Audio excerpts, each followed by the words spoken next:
नमस्कार, ज्ञान सागर में आपका स्वागत है। आज हम कक्षा 8 से संस्कृत पाठ्य पुस्तक रुचिका के प्रथम पाठ सुभाषितानी को लाए हैं। सुभाषितानी अर्थात शुभ बातें, नैतिक मूल्यों पर आधारित बातें। सुभाषिता, सुभाषित शब्द सु प्लस भाषित इन दो शब्दों के मेल से उत्पन्न होता है। सु का अर्थ है सुंदर, मधुर और भाषित का अर्थ है वचन, अर्थात सुभाषित का अर्थ हुआ सुंदर या मधुर वचन। सुक्ति मंजरी, नीति शक्तम, मनुस्मृति, शिशु पालन वधम, पंचतंत्रम से रोचक और विचार परक श्लोकों को संग्रहित इसमें किया जाता है। चलिए पाठ को शुरू करते हैं। पहले हम आपसे निवेदन करते हैं कि अगर हमारी वीडियो पसंद आती है तो इसे लाइक कीजिए, दोस्तों में शेयर कीजिए और चैनल पर नए हैं तो चैनल को प्लीज सब्सक्राइब कीजिए। आज सुभाषितानी का पहला पद पढ़ते हैं, उसका अर्थ समझते हैं। गुणा गुणिज्ञेषु गुणा भवन्ति, ते निर्गुणं प्राप्ते भवन्ति द्वेषा, सदा तुतोया भवन्ति नदः, समुद्र मासाध्य भवन्ति तेहा। अर्थात गुणा का अर्थ होता है गुण, यानी कि किसी का गुण, क्वालिटी।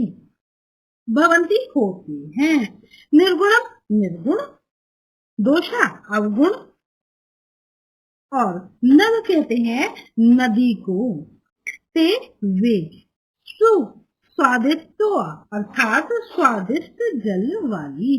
समुद्र आप जानते हैं समुद्र को कहते हैं, और अपेय कहते हैं जो पीने योग्य नहीं होते, और असाध्य कहते हैं पहुंचकर। अब इसका अर्थ समझेंगे। गुणा गुणेषु गुणा भवन्ति, जो गुणवान व्यक्ति होते हैं, जो अच्छे लोग होते हैं, गुणी लोग होते हैं, वो गुणवान व्यक्तियों में गुण ही होते हैं। वे गुणहीन व्यक्तियों को प्राप्त करके दोष बन जाते हैं। समझे आप?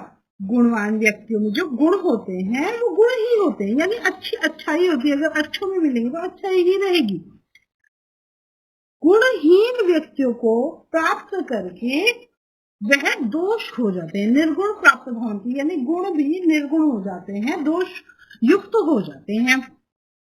जिस प्रकार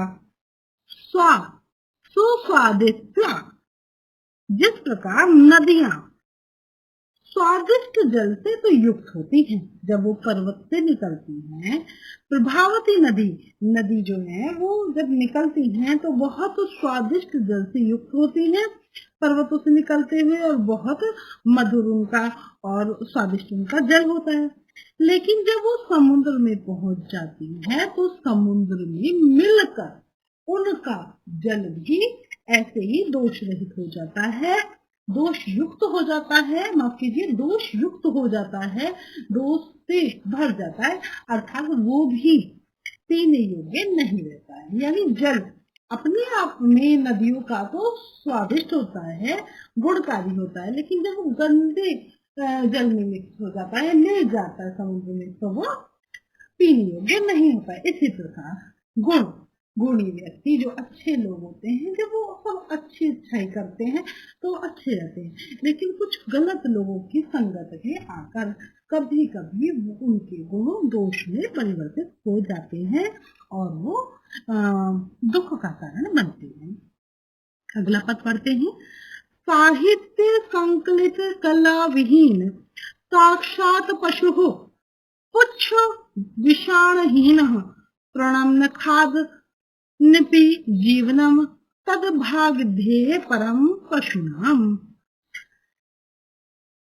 विहीन कहते हैं रहित को, पशु को कहते हैं, तृणम कहते हैं घास को, और साहित्य आप जानते ही हैं, साक्षात यानी वास्तव में, कुछ पूछ, और खादान खाता हुआ, जीववान जीवित है।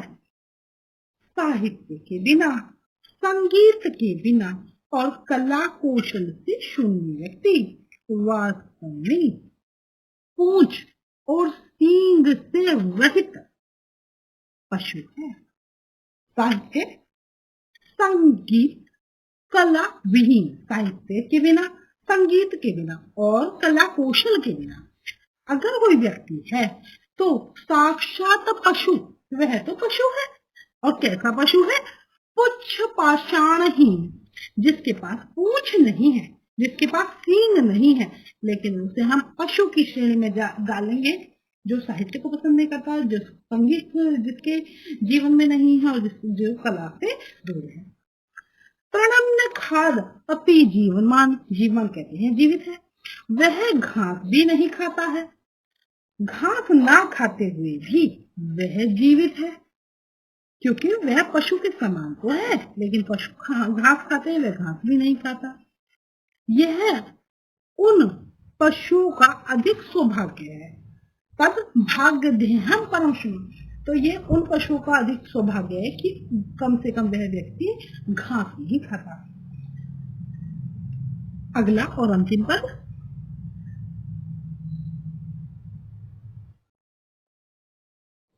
अगला पद, लुब्धस्य नाश्यति यशः शिशुमस्य मैत्री, नष्ट कियस्य कुलमार्थ।